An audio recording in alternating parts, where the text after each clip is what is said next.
How's it going, everyone? And welcome back to another episode of Sports Card Everyman. Now today, I'm going to show you guys my very first PSA submission that came back, and I'm going to show you the one card that I sold out of that submission for $2,000. Skibbity bop, Everyman. Now, as I told you guys, I am a Sports Card Everyman. I don't have anything super duper high end, or if I do, I didn't spend a whole lot of money on it and it appreciated to the point where it became a high end card. I don't have the capital, I don't have the risk tolerance for it, which stems into my next point. I'm also a CPA, and so a lot of my principles are geared towards personal finance, bookkeeping, just kind of keeping everything nice and orderly, and while making smart investment decisions. I always hesitate a little bit when people say that they're investing in sports cards. I like to think of it more of a side hustle, and if I end up making money off of it, awesome. I would say the objective of my sports cards endeavor is half investing, half PC. I would love to, at all times, right now I'm in the red, but at all times I would love to be at a net zero. Meaning I've sold some cards, I've kept some cards, and really my net dollar amount in the hobby would be zero. Now, as I said, I sent off 6 childhood cards to PSA to get graded. My neighbor down the street also collects cards, and he had a batch of maybe 30 to 50 cards, I don't really remember. And he asked me if I wanted to throw some in, and so I threw 6 of my favorite childhood cards in just to dip my toes into the grading waters. Now, let's take a look and see what we got. Now, as I said, I sent off 6 childhood cards off to PSA. I think it got sent off in February of 2020. I think PSA acknowledged it in May of 2020. And then I did get it back 9 months later in November of 2020. And I was super pumped with the results. All 9s and 10s. Meaning, I was a pretty responsible kid. I kept my cards really, really nice. And yeah, I've been, rewarded, I guess, by getting these awesome grades. So now the first one.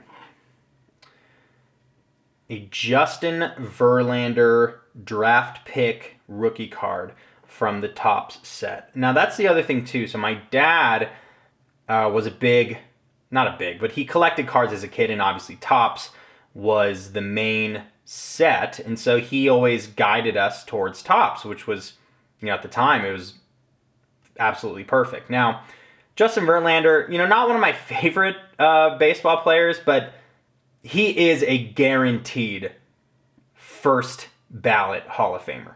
I mean, especially with the World Series win. Whether or not we agree with how they won it, he did win, and he's obviously a multi-Cy Young guy. I mean, he's just a first ballot Hall of Famer. It's a really good looking card. And I got lucky because I assume I pulled this back in a pack, in 2005, 16 years ago. And as you can see, the centering is pretty good. It's a little bit off left to right. The left is a little bit thicker. But if I'm not mistaken, the issue and the reason it didn't gem was I think it had a corner issue. I think it's right there. So I was fully expecting a 9 on this one, but who cares? It's a Justin Verlander card. I'm not sure what the value is. I'll post it down below. But yeah, it's an awesome card. Now the next card kind of goes in a group of 3, and actually 4. The 4th one's at PSA right now, and I actually should be getting it back maybe within the next 1 to 3 months. So the first card in the group is an Eli Manning Topps rookie card. Now they said it was the collection. I didn't know it was the collection, so that means I must have sent off and then all of mine got the collection, including the 4th one that's at PSA. So that means that my dad and I bought the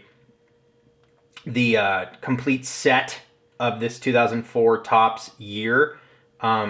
which is an incredible set. I mean, they compare the three big quarterbacks, which is Manning, Rivers, and Roethlisberger. They compare those three to the 83 draft, or 83 or 84, with Elway, Jim Kelly, and Dan Marino. So, I mean, obviously, it's an incredible set to have, and it doesn't happen every day. So this Manning, I did get a Gem Mint 10, which is a little surprising. I can see here, the centering is pretty dang good, but it does look like the left is slightly bigger than the right. But obviously, you know, there are no glaring issues on this one, and it looks like a really, really nice card, and I'm thrilled that it gemmed. And obviously, all of these, again, these are PC cards. I'm not going to sell these. They mean more to me than they do dollar-wise. And again, I'll post the price on that guy. The next one is recently retired Mr. Phillip Rivers, another Gem Mint 10, another collection distinction.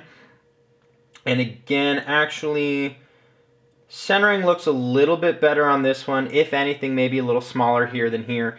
But again, probably not enough to bump it down to a 9.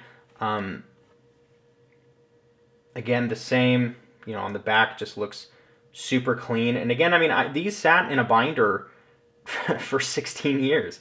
And I pulled them out, sent them off, and I also just love how they look in the case. I mean, this is such a long-lasting, you know, venture to grade your PC cards. Again, I'll post the value down below. And then the last one from this set, and I'm sure you can guess, Mr. Roethlisberger. Now, he's the only one also still active. Eli and Phillip have already retired. Ben's not too far behind. He's about done. You know, the Steelers are expected to draft someone this Thursday. Actually, not this Thursday, but this weekend. So in the second round, perhaps as a potential replacement for Big Ben. But again, another Gem Mint 10, another collection. And you guys probably know who the fourth one is from this exact same set that I sent off to get graded. That would be Mr. Larry Fitzgerald. So that card is at PSA. I'm hoping for a 10 so that it'll match, right? And it should. You know, I looked at it. It looked just like these ones. Now, in my personal opinion, Ben is the best of the bunch. Eli and Ben both have 2 Super Bowls each. But Eli's, I didn't feel like Eli had, and again, this may cause some argument, but Eli, I just don't think he was as much of a stud and as big a part of those Super Bowl wins as Ben was.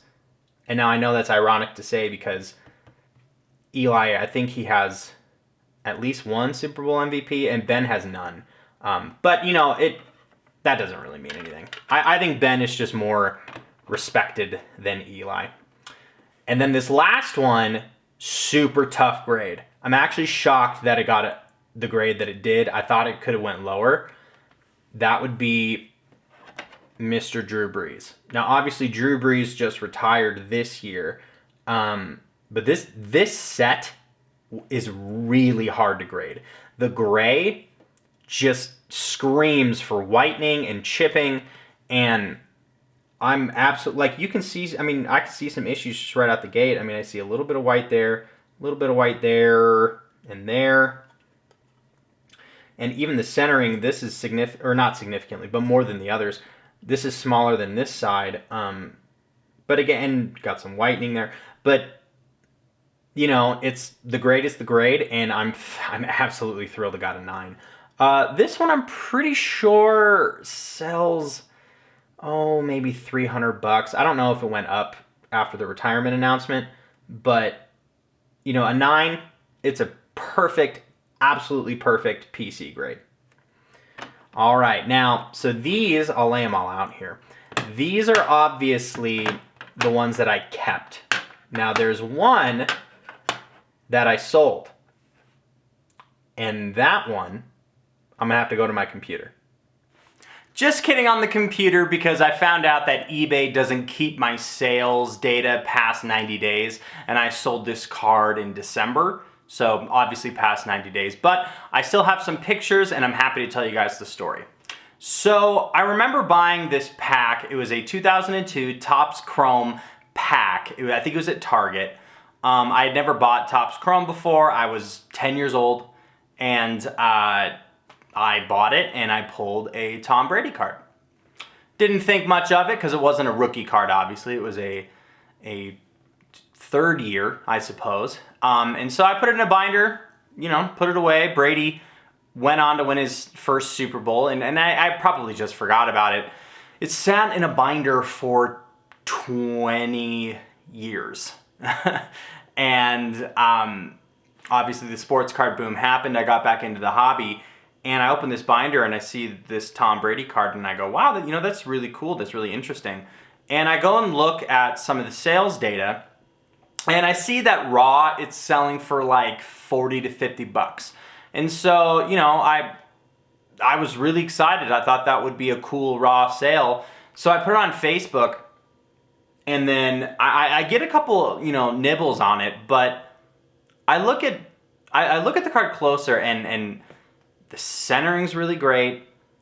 The corners are sharp, and the surface, I looked at it under a light, it was just like flawless. And so I kind of was like, well, I don't know, maybe I shouldn't sell this thing raw, for 50 bucks. And so I look, and a PSA 10 at the time was selling for about 500 bucks. And so I kind of was like, whoa, that'd be incredible. And so I threw it in with, the Brees and the Manning and the Rivers and all those that we just saw.